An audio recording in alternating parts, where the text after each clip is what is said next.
Pondok Putu Suryanadi dengan NIM 2211031593. Di sini saya akan memaparkan materi mengenai simetri, refleksi atau pencerminan, dan pengubinan. Jadi teman-teman bisa menyaksikan video saya sampai selesai ya.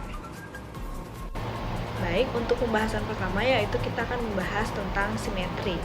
Nah, simetri ini adalah sifat suatu bangun yang memiliki bagian-bagian yang sama atau kongruen ketika dilakukan operasi geometri.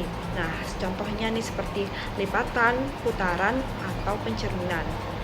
Jadi, simetri lipat adalah simetri yang terjadi ketika sesuatu atau suatu bangun yang dapat dilipat menjadi dua bagian yang sama persis. Simetri lipat dapat dilihat pada bangunan segitiga sama kaki, persegi panjang, belah ketupat, dan lingkaran. Nah, simetri putar adalah simetri yang terjadi ketika suatu bangunan dapat diputar sekitar suatu titik pusat dengan sudut tertentu, sehingga bangun tersebut tetap sama. Nah, simetri putar dapat dilihat pada bangunan segi 4 beraturan, segi 6 beraturan, dan lingkaran. Nah, jadi simetri pencerminan juga terjadi ketika suatu bangunan dapat dicerminkan pada suatu garis lurus sehingga bangun tersebut menjadi bayangan dari bangunan aslinya, seperti itu teman-teman. Jadi simetri pencerminan dapat dilihat pada bangunan segitiga sama kaki, persegi, jajar genjang, dan lingkaran. Baik, yang untuk selanjutnya yaitu ada pembahasan materi mengenai refleksi atau bisa disebut juga dengan pencerminan. Jadi adalah transformasi geometri yang memindahkan setiap titik pada suatu bangunan ke posisi baru yang sejajar dan sejauh sama dengan garis pencerminan. Nah, garis pencerminan disebut juga dengan sebagai sumbu refleksi atau sumbu simetri.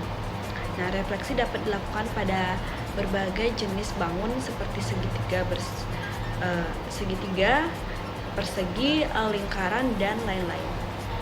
Refleksi dapat mengubah orientasi atau arah dari bangunan tersebut, tetapi tidak mengubah ukuran atau bentuknya jika sebuah bangun geometri dicerminkan terhadap sebuah garis tertentu, misalnya nih pada bayangan kongruen dengan bangunan semulanya.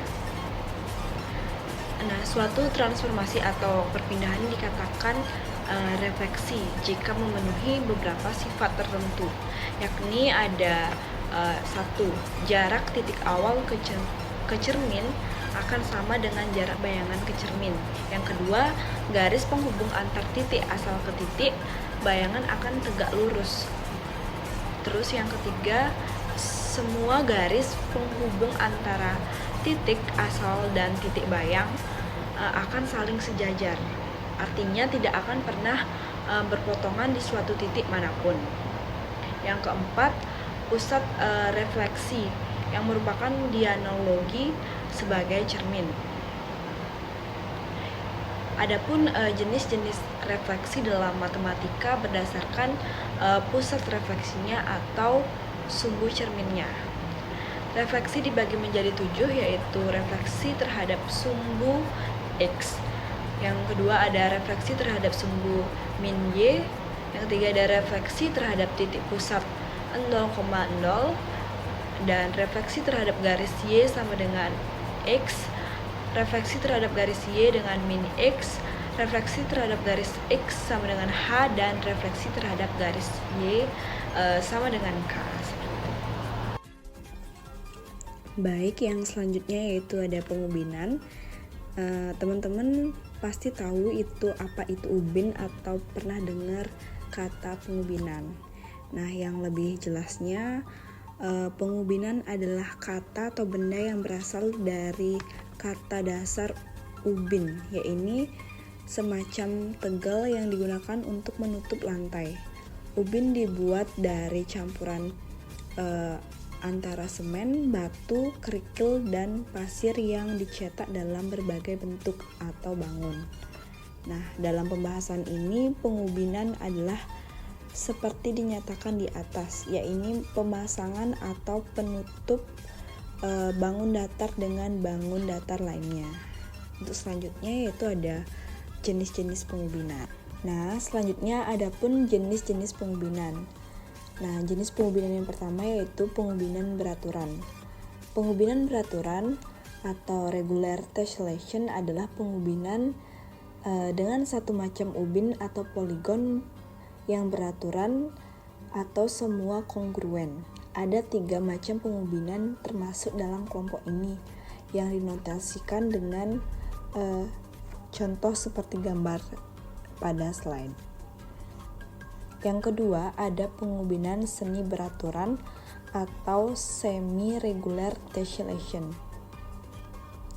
Pengubinan semi beraturan ini yaitu pengubinan yang menggunakan 2 atau lebih segin beraturan. Pada pengubinan ini di setiap titik sudutnya bersekutu 3 atau lebih poligon beraturan.